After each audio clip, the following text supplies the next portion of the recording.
एक तरफ जहां दिल्ली ब्लास्ट पर सियासत शुरू हो गई है, वहीं दूसरी ओर मामले की जांच अब एनआईए के हाथों में सौंप दी गई है। इस हमले में जांच एजेंसियों को फिदायीन हमले का शक है। इसके तार फरीदाबाद आतंकी मॉड्यूल से जुड़े बताए जा रहे हैं।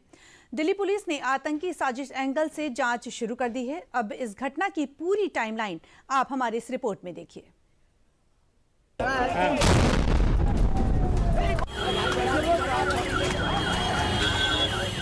ये वो धमाका था जिससे दिल्ली बिल्कुल अनजान थी। सोमवार शाम दिल्ली ने देखा डर का सबसे खौफनाक चेहरा, वो चेहरा जिसके हर सेकंड में छिपी थी इस धमाके की कहानी।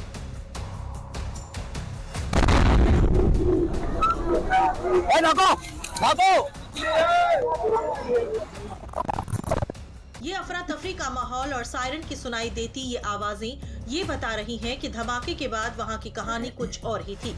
जहां ये धमाका हुआ वहां से मात्र 300 मीटर की दूरी पर ही लाल किला मेट्रो स्टेशन का गेट नंबर 1 था। हालांकि इस धमाके के 20 घंटे बाद गृह मंत्रालय ने मामले की जांच एनआईए को सौंप दी है।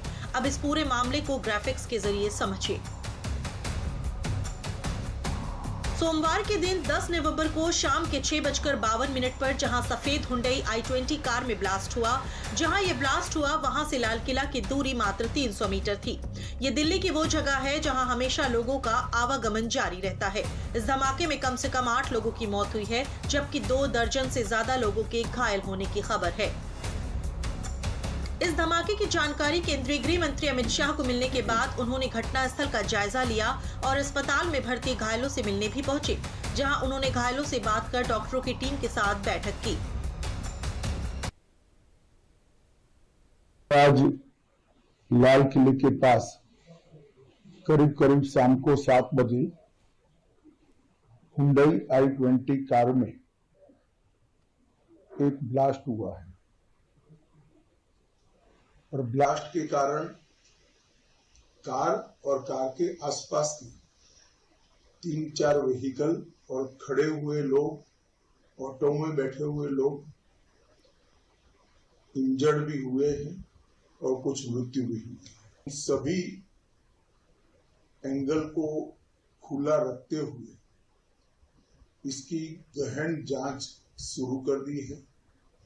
जैसे ही ब्लास्ट की सूचना मिली, Delhi police special cell, crime branch, NIA की टीम, एसपीजी की टीम, एफएसएल की टीम मौके पर पहुंच गई है और सभी प्रकार की जांच हम तेजी से कर रहे हैं। धमाके की सूचना आने के बाद तुरंत ही माननीय प्रधानमंत्री जी का मुझे फोन आया था।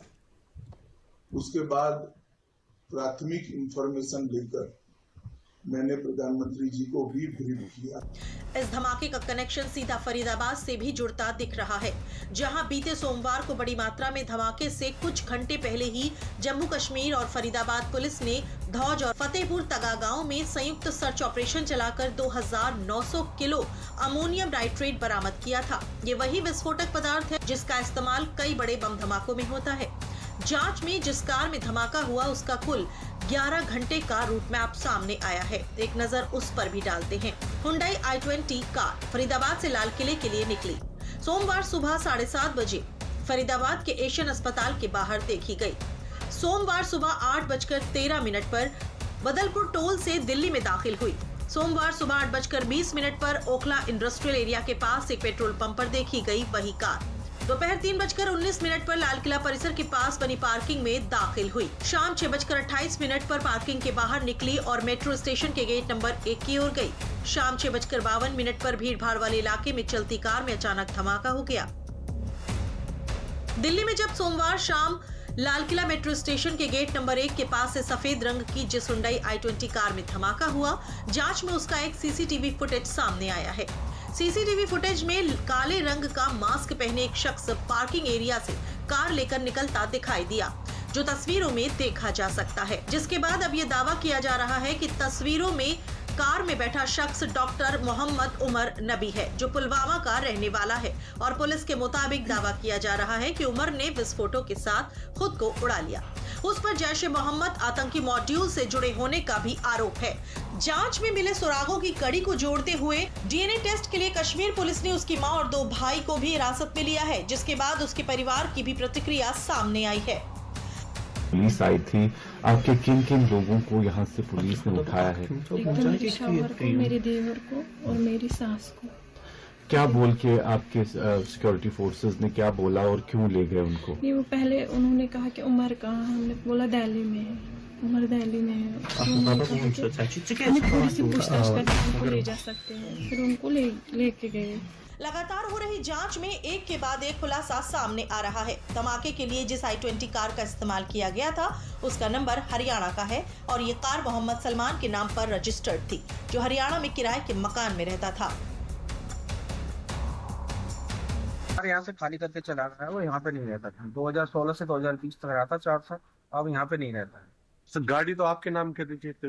हमारा नाम तो उसने अपने नाम नहीं कराई, ट्रांसफर नहीं करी। वो कब से रहता था यहाँ पे? 2016 से 2020 4 साल रहा था। उसके बाद यहाँ नहीं रहा? यहाँ नहीं रहा।